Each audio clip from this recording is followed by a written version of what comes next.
Mom, can you tell me a story? Sure. Once upon a time, a mom needed a new car. Was she brave? She was tired, mostly. But she went to Carvana.com and found a great car at a great price. No secret treasure map required. Did she have to fight a dragon? Nope, she bought it 100% online. From her bed, actually. Was it scary? Honey, it was as unscary as car buying could be. Did the car have a sunroof? It did, actually. Okay, good story. Car buying you'll want to tell stories about. Buy your car today on Carvana. Delivery fees may apply. It's tax season, and at LifeLock, we know you're tired of numbers. But here's a big one you need to hear. Billions. That's the amount of money in refunds the IRS has flagged for possible identity fraud. Now here's another big number. 100 million. That's how many data points LifeLock monitors every second. If your identity is stolen, we'll fix it guaranteed. One last big number. Save up to 40% your first year. Visit lifelock.com/podcast for the threats you can't control. Terms apply.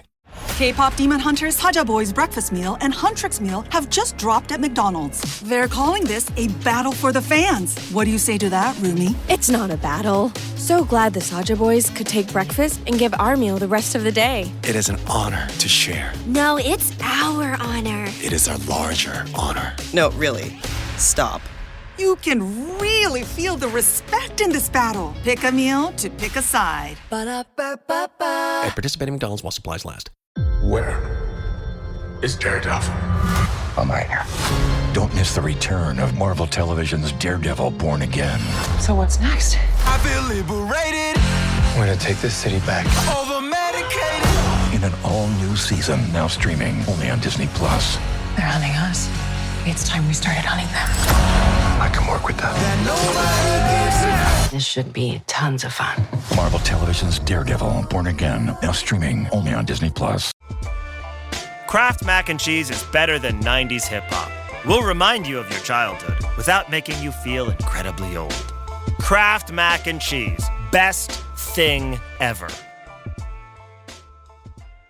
Do you believe? Do you believe? Do you believe? Maybe you do, maybe you don't. Do you believe? I don't know if I do. Do you believe? Maybe you do, or maybe you don't. Do you believe? I don't know if I do anymore. Do you believe? Let me know when you have time. Welcome to the Do You Believe edition of Basketball Illuminati. Zach Harper, that's Mo Dakhil, that's Big Tankney. He's filling in for Big Waz, who is missing in podcasting, MIP. 2 weeks ago, gentlemen, we declared the Bucks the most miserable franchise, and they're going through it. There's a lot of dispute between Giannis and the Bucks about whether or not he's healthy enough to play, and he has not been cleared, and he just wants to play with his brothers on, probably his last home game Friday night as a Bucks member ever. So, I get it on some level, but they're like, probably don't need to do that. But let me offer something. Should they let him? Should they let him? You're probably not going to win the game anyway. You put two extra Antetokounmpos out there who aren't good. Play them 40 minutes together. Who cares? That's not the point. What if he gets his sixth injury of the season? That just completely takes his value. He'll diagnose himself properly, and he'll be back in 4 to 6 weeks. He'll be fine. Okay. Yeah. What if they said they would let him play as like a token? Like, okay, you can tip off, you can play a minute, and then we'll sub you out. But then he refuses to come off the court. Yes, sign me up. That's what I want. That's what Major League 2. That's like when they tried to sub they tried to take Doran out. And he was like, no, I'm not going out. Yeah. Roger Doran was not going anywhere. Look, if you want me to watch Bucks Nets on Friday night, This is how you do it. Otherwise, not a. You're not going to watch? They could have a brawl that spills into the stands. I'm good. I'm all good on the Bucks this season. I'm all good on the Nets for sure. By the way, they went 0 for 5 in that draft. 0 for 5. You're ready to confirm that right now? I mean, 0 for 4 for sure. Weigort maybe's okay. Maybe. Okay. But those dudes, no part of this season has made me think like, okay, they may have found something here. What I love was they drafted 4 guys for the same position. One of them's got to be good, right? No. That's exactly what that was the exact thought, right? Like one of these guys shit I do. That's some shit I do in like Madden franchise mode where it's like, well, one of these running backs from rounds 4 through 7 have to be something. Right. No. What's the David Kahn, right? 2 point guards. Well, no. See, one of them will be great. See, so he doubled it. So it's David Kahn times 2. This is where you don't understand what happened. The Johnny Flynn pick was for his scouting department. He let them have that pick. He explained that later on. That wasn't his pick. He let the scouting department have that one, which I have confirmed. Bullshit. not what was going on at all. So for the Nets, what they let HR pick one of these guys as well? Maybe they did. God. HR, sales, marketing. Each got a different. The 20-year-old Twitter intern. I understand if you're a Nets fan and you want to hold out hope for Weigort because he did shoot the ball well from 3 this year, and that was the question with him. It was like, yo, this dude can't shoot at all. Like, and he shot it well. Like, he's almost only taken 3s, and he's shooting 38%. That's good. That's good, especially for a dude who could not shoot. The problem is he was supposed to be this special playmaker, and he's not good at that at the NBA level. So that's like... It's not why we drafted both you. Of those things, yeah. It's not why we drafted you, but okay. So are you saying, Zach, that the Nets are giving the Bucks some competition? Whoever loses this game is the most miserable franchise. No, I think I'm going to save that for topic 3 on the ledger. Let's begin our episode. Do you believe the Denver Nuggets will win the championship? The red hot Denver Nuggets, 10 in a row. Going to finish this season with matchups against the top 2 teams in the West, the Thunder and the Spurs, in what amounts to an amuse-bouche for the upcoming playoffs. One of the games of the year on Saturday, Nuggets came back from 11-point deficit in the 4th to beat the Spurs. Jokic dropping moonball teardrops over Wemby's outstretched alien fingertips. Beyond Jokic's consistent excellence, Jamal Murray's this is the best year of his career by far, thanks to some award season fuckery. He might be all NBA. They've reincorporated Aaron Gordon after he missed half the season. Squad is deeper than last year's unit that pushed a Thunder team to Game 7 in the second round of the playoffs, and that team sucked. That Nuggets team was not good outside of Jokic last year. They were a mess. Currently the 3 seed. Can the Nuggets go through the top 2 seeds and make a run for their second championship in 4 years, Mo? I'm going no. And I picked them to win the championship at the start of the year. And I'm going to say this. I think they're going to have a dogfight. Depending how it lines up in the first round. Them versus Minnesota. It's them Minnesota in the first round. It's them Minnesota. Yeah. And if Ant's healthy, that's not a cakewalk. Then if they win that one, then they go to San Antonio. That's going to be a crazy ass series. That's going to be fun as hell for us to watch. You win that one. Then you go to OKC, who, let's talk about OKC's route, right? In the play-in. They're going to have an easy route. They're going to have an easier run against the winner of Lakers-Houston. Like, that's an easy. They're going to be a little bit fresher going into the conference finals. Meanwhile, the Nuggets have gone through 2 extremely playoff-tested, or 1 playoff-tested team in Minnesota, 1 monster of a team in San Antonio. I don't know if they're going to be able to win all 3 series. I think they've got as good a chance as anybody. Big Tank me. I don't know how you feel about this, but like, this isn't some team we don't know what it looks like when they're as deep as they were in 2023. Like, they had no one coming off the bench last year. I'm going to say right now, they're your 2026 NBA champions. Do I believe that? I don't know. Well, he said it. Well, no, hold on. Check back in. I said it in June. But do I believe it? Do I believe it? I don't know. This is the do you believe edition. Like, I don't know. This is some mastermind bullshit. Do I believe? I don't think the pathway's that crazy. This is some mega church preacher behavior. Absolutely.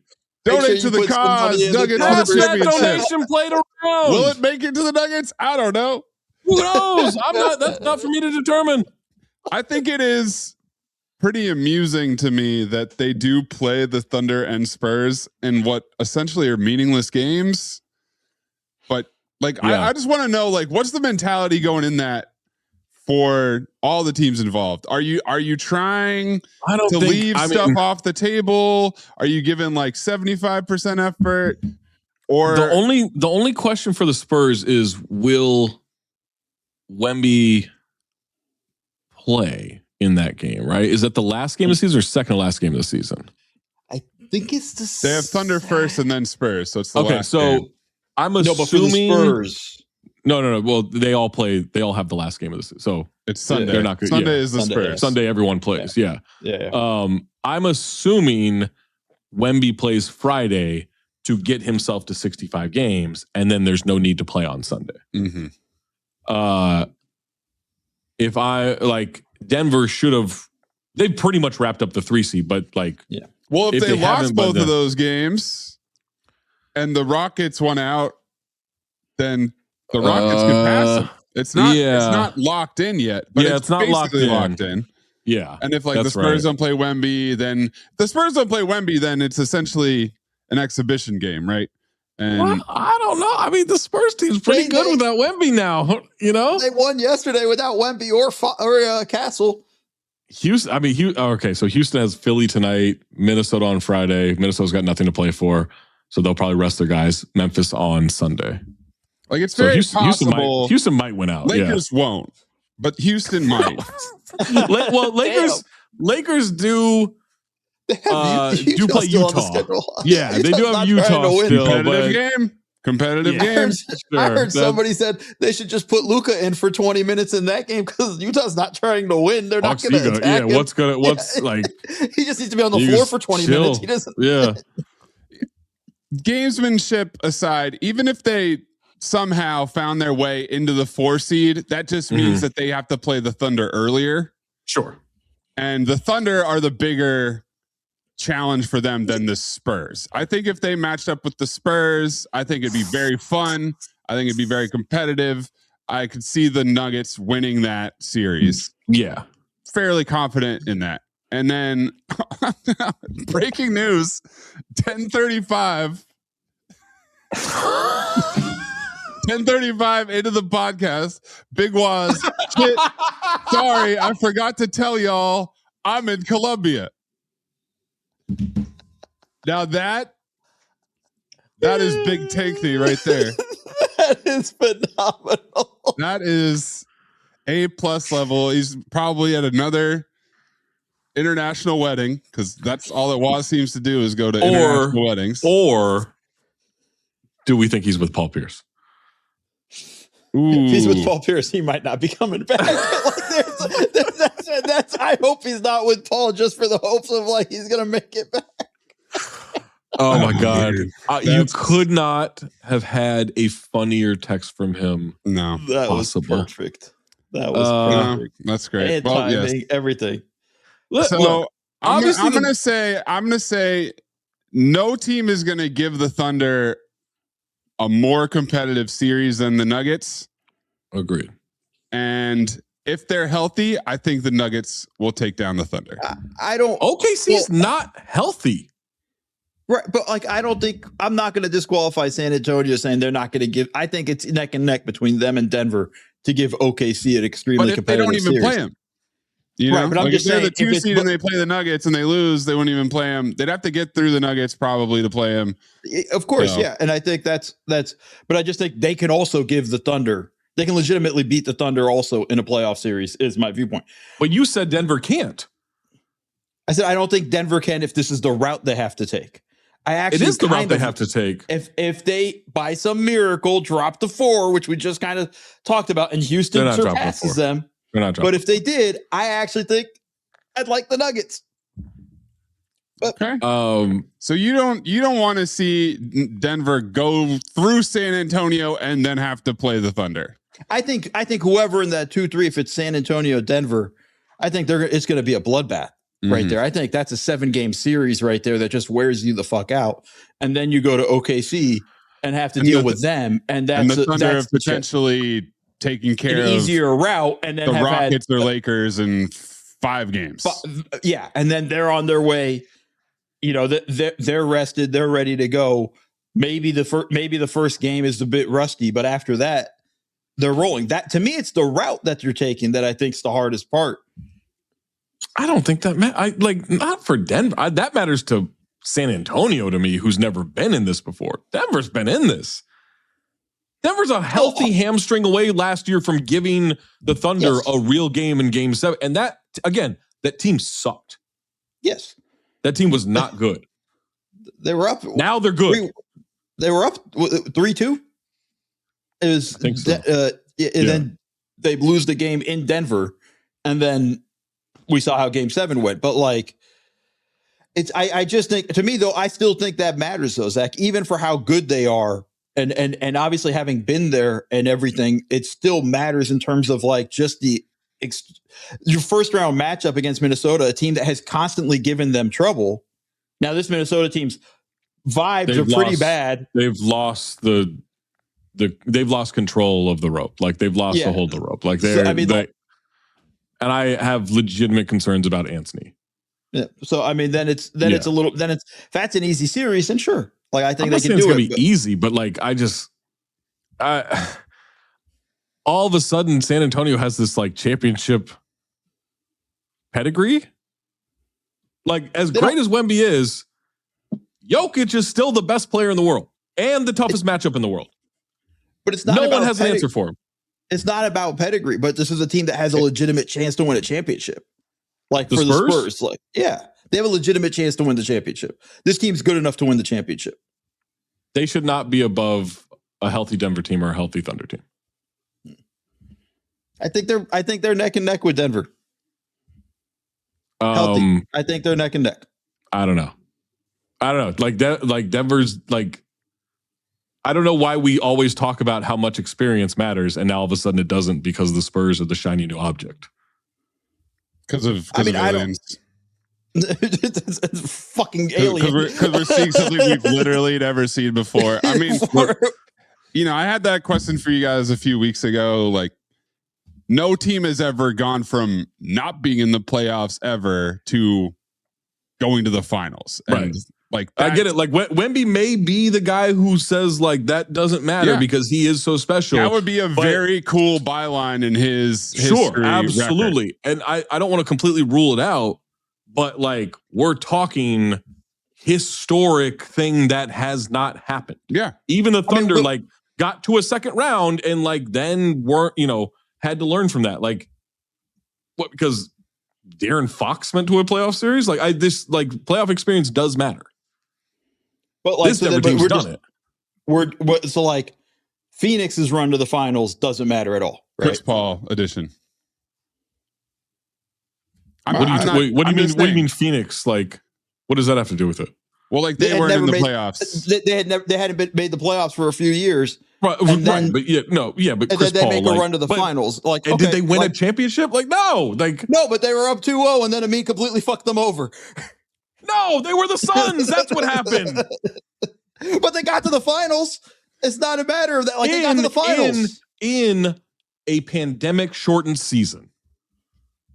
I'm sorry, like that season is as questionable as the other one. As the one before. It doesn't count. Okay. I just don't like, I don't know, like we're going to be like, well, this team did it in the lockout short season, so it must be like, I don't know, man. Well, we're talking like real seasons here. But the teams that have done it have all like had dramatic roster Changes. overhauls, adding a superstar player, and that's what made them different. This is more or less the same Spurs team. Maybe adding Luke Cornett. Well, I mean, like they barely had Fox and Wemby last year together. Sure, like this is Wemby was injured. I think we're in a Yeah. completely different situation. If Wemby's not injured, they're a 7 or 6 seed or something, and they go out in the first or second round. But also they were not going to be that last year. Like this is the other thing is like, yes, Wemby's situation hurt them. And yeah, they like Fox was joining but also he wasn't healthy. So Yeah, it was like they weren't like on track to make the plan. They were out of it. They were just close enough to like make it interesting. Right. Like they yeah, this would be out of the unprecedented. plan. Like, yeah. I don't think they get to the plan. That's the fair thing. too. Like I That's don't fair like too. I don't That's fair too. Like, but if they get in, I don't think they get out of it. I'm with you on that Sure. for last Yeah, year. yeah. Yeah. I just think and with very good reasons, I think San Antonio is like the shiny new thing because Wemby's so awesome. Mm-hmm. But I think like if Denver is actually healthy, if Aaron Gordon's hamstring doesn't like pull again, and if Peyton Watson's back, I think Denver is as championship worthy as any of these teams. And I don't think the pathway matters. The pathway's always tough in the West. Like OKC, sure, they could get to the well, okay, they get in conference finals, and then they got to deal with fucking the Spurs or with Denver. Like that's when not you delay easy. when you delay your toughest matchup 2 series into the playoffs like that, you're rested, you're better, you're more kind of like able to kind of go through it. You're a little bit, okay, whatever. That's a game, but like I think overall, a game against the Denver Nuggets matters. Yeah, but it doesn't necessarily even mean they lose it. They might burn off the rust in a quarter, and it still might be, and they still might win the game. Like it's all of those things are certainly possible. Like You it's still got in that sense, Godzilla coming to town with his other Godzilla brother in the stands. That shit is tough to deal with. Godzilla has a brother? Strainia. Yes, Strainia Godzilla. Today's episode is sponsored by the ASPCA Pet Health Insurance Program. Do you ever find yourself up in the middle of the night with your phone in your hand looking up things like, is it normal for my dog to be making this noise? Or do I need to call the vet because my dog swallowed this thing? You're not alone. Those moments of panic come along with all the benefits of pet ownership, and they're exactly why ASPCA Pet Health Insurance exists. It helps take the financial question out of the equation.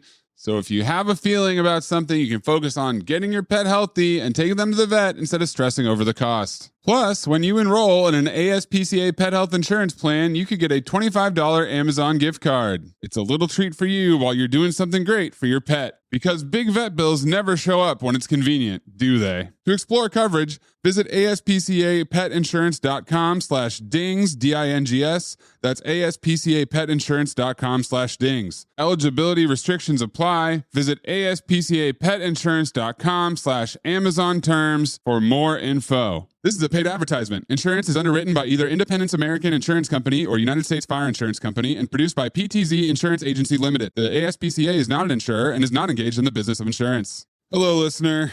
Producer Mayes here to talk to you about the perfect gene. Allow me to be vulnerable here for a minute. As you may or may not know, I've got a lot of childhood trauma, and it almost entirely centers around buying pants.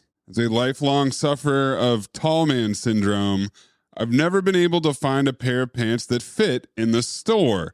I had to go to those special freak stores, places with more X's than an adult video store. It was a nightmare. But now, the perfect gene has entered my life. They've got 6 fits, a size range from 26 to 50-inch waists, and lengths up to 38, giving you 5,000 plus ways to find your perfect match. So it's not just for my fellow sufferers of TMS, that's tall man syndrome, but thick thigh kings can find their perfect jeans as well. And for a limited time, our listeners get 15% off their first order plus free shipping at theperfectgene.nyc Or just Google The Perfect Gene and use code DINGS15 for 15% off. That's 15% off for new customers at theperfectgene.nyc with promo code DINGS15. After you purchase, they'll ask you where you heard about them. Please support our show and tell them we sent you. Fuck your khakis and get The Perfect Gene. Hello, listener. Producer Mays here to talk to you about Quince Cookware. I know cooking can feel like a lot of work these days, especially when the temptation to order takeout is stronger than ever.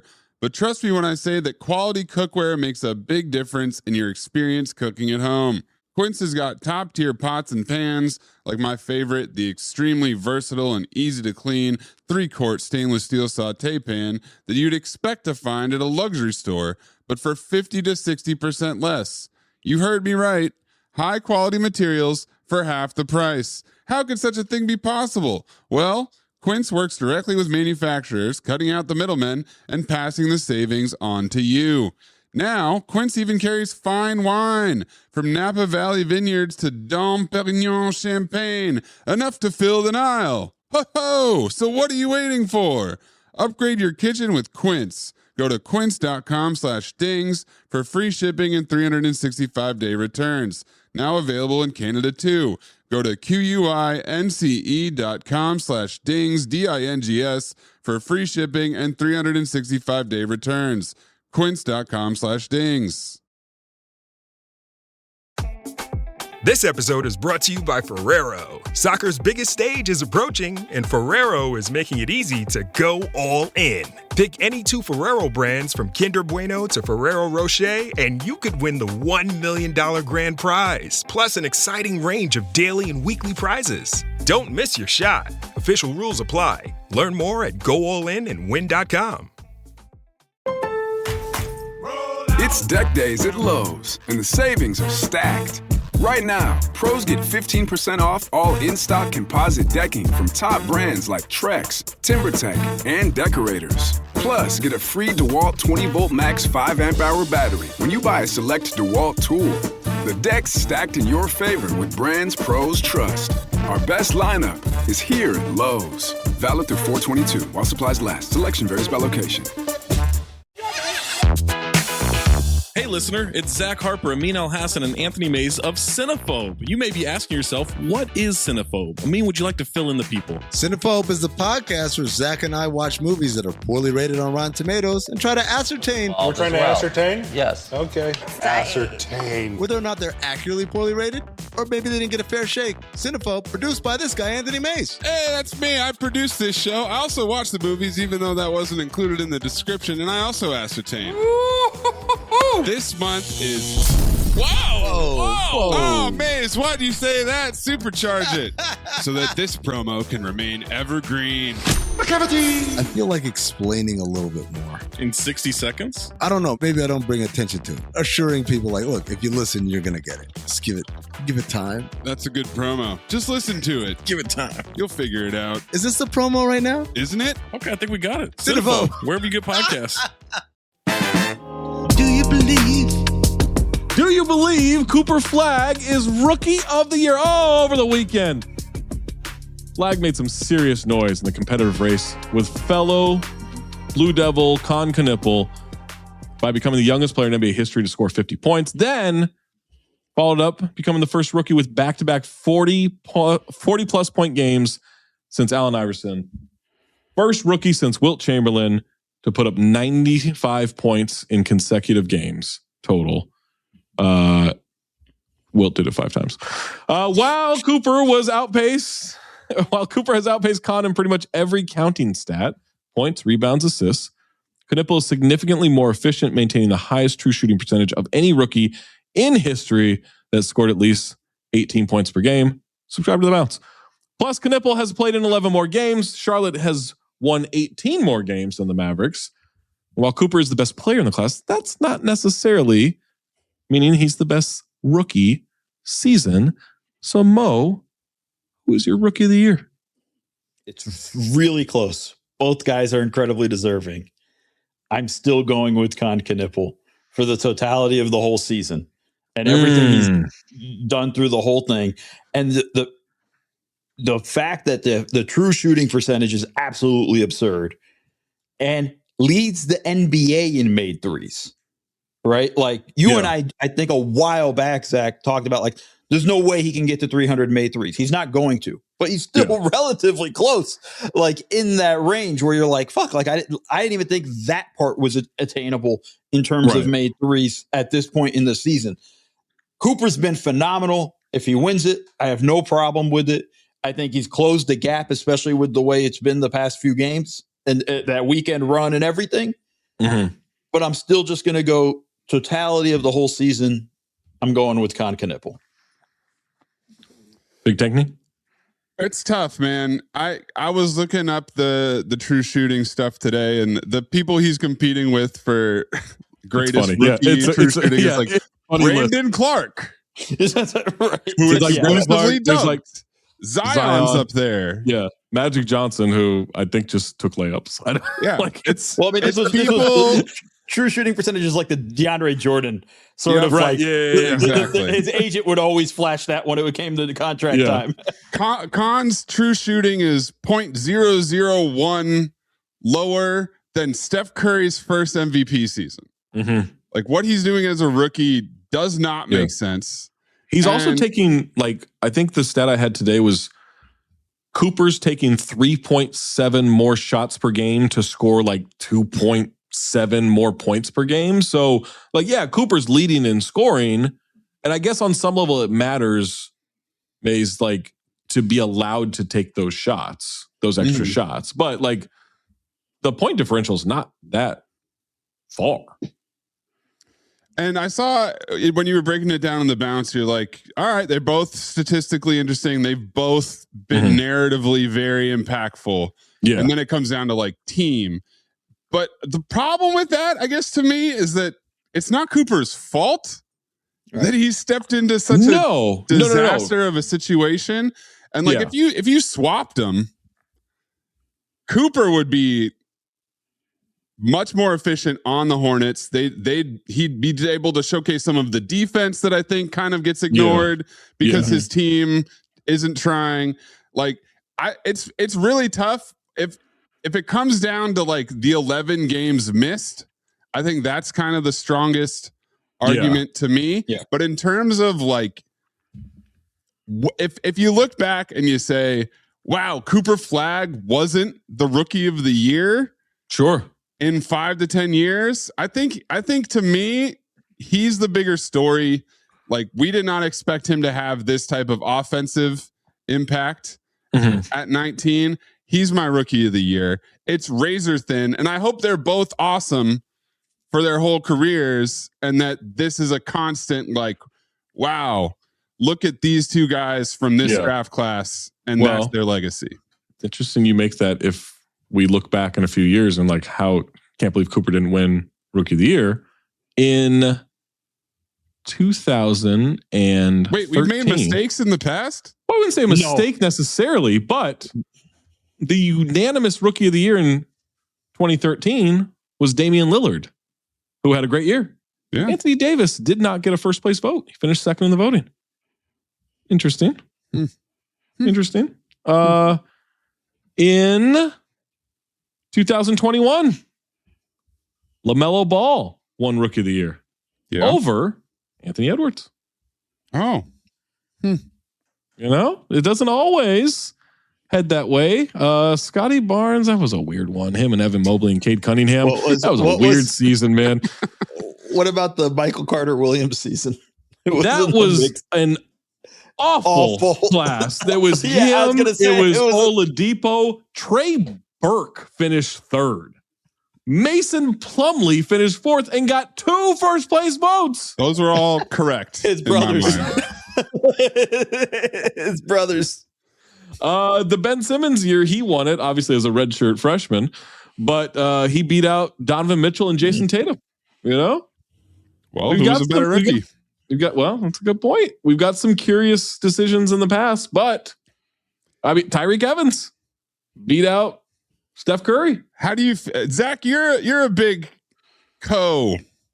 award guy. What? No, I'm not. You've done this in cinephobe history. You like to say, why don't we give them both? Ass off. No, this is the thing I hate. This is the thing I hate. This is the thing I hate. This is this. I get to sit front row for a cinephobe fight. This is the one thing I hate. Let me get my popcorn. In basketball discussions, and I'll call out some shows. Love these guys. Love Michelle Beadle, but fucking run it back on whatever the fuck Kings they're, the DraftKings or FanDuel, whatever they're on. I think it's FanDuel. Mm-hmm. You'll get a Chandler Parsons or a Lou Williams going like, I think it's going to end up being co. That's not how this works. It is voting points. It is an accident if it's co Rookie of the Year. No. It's voting points. I can't put them both on my ballot. No, it doesn't work. You can't split the votes. Like, it doesn't work that way. I can't give 50% of my vote. 50% goes to one. Yeah. 50 goes to man. Whereas in the Cinephobe universe, we can do whatever we want. Well, we're empowered to vote how we want to. That's why we have an odd number of people on Cinephobe. Otherwise, literally nothing would ever get done. And I hate it. All right. Well, I hope that exactly the same number of votes come down and we get a co. How about that? Sure. If that's what happens, great. That's cool. But we can't just be like, I think it's going to be co. Why? Why do you think that? That's fucking dumb. Because they're both white. I think that statistical anomaly is sure to happen. No, that's crazy. Zach, who's your pick? Fuck, I don't know, man. I got a couple days to decide. I think I'm leaning Con, but man, like Cooper is such a convincing argument. Also, like he's been like this incredible clutch scorer this year. And that's a big one. Like they don't win a lot of games, but the games they've won have been clutch games. And like he's a big part of that. And like that matters. I typically don't factor in team success unless it is super close. And this is super close. And you can make the argument like, hey, look, Cooper is doing it in close games. Maybe they don't matter for the standings or but like in clutch moments, he's performing. And Khan doesn't really factor into a lot of those clutch moments, but he is putting them in a position to win. So I don't know. I don't know. It's I guess tough. Khan. It's tough. I don't know. I'll probably change my mind in an hour. Yeah. It's a hard one. Like the toughest one to me. That's the toughest award. And it's crazy because 2 weeks ago, it felt like it was a done those deal. eyebrows go up. I saw those eyebrows go up. I saw them producing. Even more than Coach of the Year, which we're not talking about. Which is always the toughest. Joe Mazzulla absolutely wants that award. Yes. And I want him to have it. Absolutely wants that award. That whole, this is stupid. Absolutely. You know what he should do? If he wins, he should file an extraordinary circumstances grievance. He should. Not get it. You win that award, I don't want you picking it up once. You leave it at that fucking table and you never let it get delivered to your house. That's how you prove to me. Maybe he doesn't want to get fired. That's kind of important. Maybe that's why he doesn't want the award. That's the other thing. I don't think people really understand, no matter how much we talk about it. I was going through it last night, like going through the history from literally 2006 to 2009. The Coach of the Year award winner got fired in 2 years, except for Mike Brown, who got fired in 1 year. It's every amazing. single one. It is amazing. George Karl won it, and less than a month later got fired. Dwayne Casey won it after he got fired. By the way, longest tenured coach, Eric Spoelstra, never won it. Never won it. Might be how you do it. That's interesting. This is smart. This is smart. I don't know what the fuck I'm voting for. All right. Last topic. Do you believe? Do you believe the Sacramento Kings should be fined for tanking? On Tuesday, Kings were leading the Warriors 101-100, 3:15 left in the game. Oh my God, how are the Warriors letting this Kings team stay in it? And then Doug Christie told Doug McDermott, go intentionally foul Seth Curry. They were in the penalty. That's 2 free throws. Now, I can confirm Seth Curry, 86.4% free throw shooter for his career. That's pretty good. He did miss one. He did miss one, but also, not only is he an 86.4% free throw shooter, both of his hands were attached, has not lost a hand. So, like, maybe if he had lost a hand at that point, you're like, yeah, go foul him. He's not going to hit that. But no, still had both of his hands. So he goes 1 of 2. All right. Then, with about a minute 40 left in that game, they intentionally fouled Seth Curry again. Oh, he went 1 of 2. No, he went 2. Well, he went 1 of 2 before. He goes 2 of 2 this time, lowering that career free throw percentage. So what the fuck do we know? Draymond Green after the game, after the Kings eventually lost 110-105, perplexed, saying, I saw a team tonight foul Seth Curry with 3 minutes to go for no reason. I get fined when I do wrong. Fine the hell out of people. If it was players, they would have snatched that money in a heartbeat. Why isn't it the same? Everybody loves money. We see 12 teams tanking. We've seen 2 fines. We have not seen 12 teams tanking, okay? It's only 9 of them, and the Pelicans just suck. So on Wednesday, NBA opened up an investigation into that situation, prompting the Kings to explain that Doug Christie simply made a strategic mistake. Quote, tanking is the last thing I'd do, Christie said. I respect the game too much. These young men, in my opinion, when you have things like that, it hurts them. The Kings have won 7 of the last 16 games, moving from dead last in the standings up 4 spots. If the burden of proof is on the league, is there enough evidence to levy a fine, or will the Kings' incompetent defense stand strong? This is the thing. They claim they thought they had a foul to give. And Mays, prove they didn't. I can prove they didn't have the foul to prove give. They didn't for sure. This is the thing. I've seen a handful of games this year where it's like 4 minutes left, 3 minutes left in the game, and the Kings are out of timeouts. Out of them. Don't have 1 to call. Doug Christie's used them all up.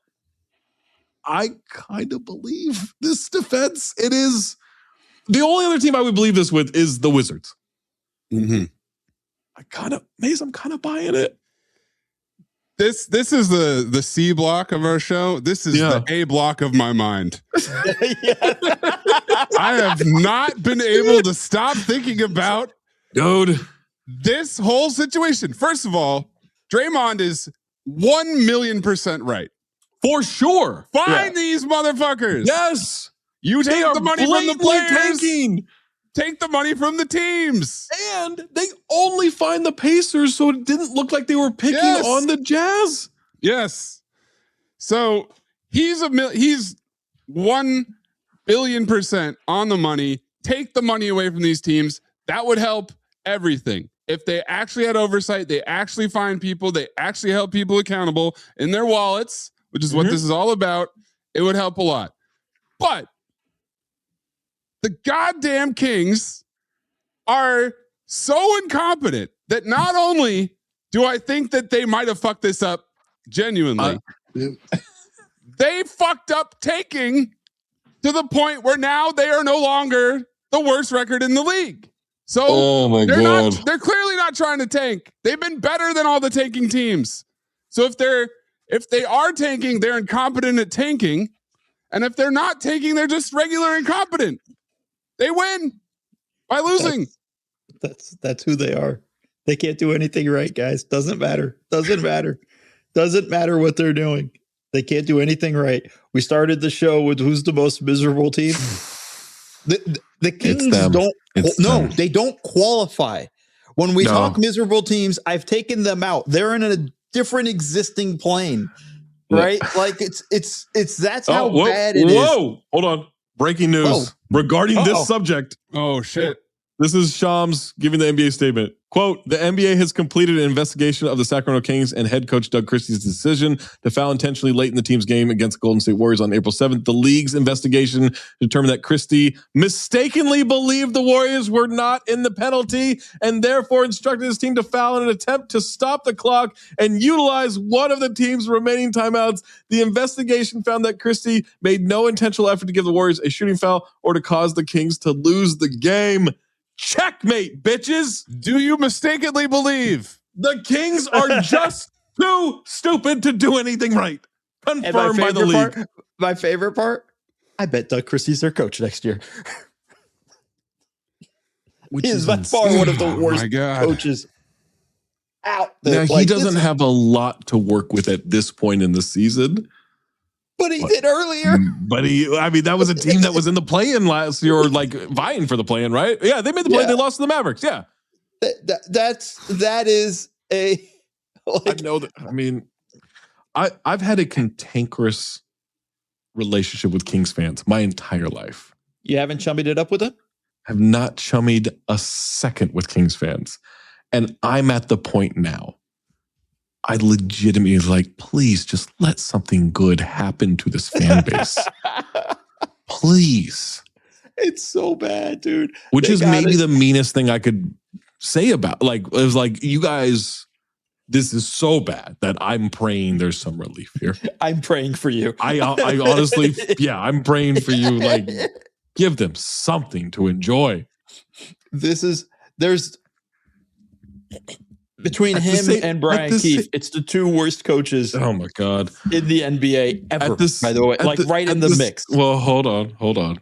They're in the realm. They're at the table, Zach. They may not be the worst, but they're at the 2 words. Kurt Rambis. Okay. He is the statue, but they're right there. They're in a conversation for seconds. Let's just point out the fact.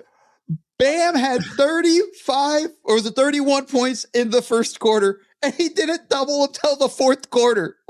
Well, yeah, he might get you tire him out. Next game, they triple teamed him off the rip.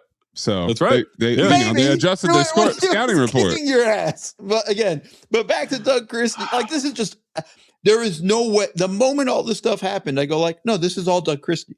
Like, this wasn't tanking to me. He is that bad of a coach. You know what the investigation was? He got called by a league official and he said, Google me. Look up my resume. Right, look at my resume. This is what I do. I bet you the league didn't even call them. They made the call so that there's a record of a phone call. Like, we just want to see if you're okay. Now I take back what I said. We can't put AJ DeBanza there. Don't. It feels like a Darren Peterson situation if there ever has been one. Seems like a perfect marriage to me. That's fucked up, and I don't disagree. That's going to do it for this edition of Do You Believe?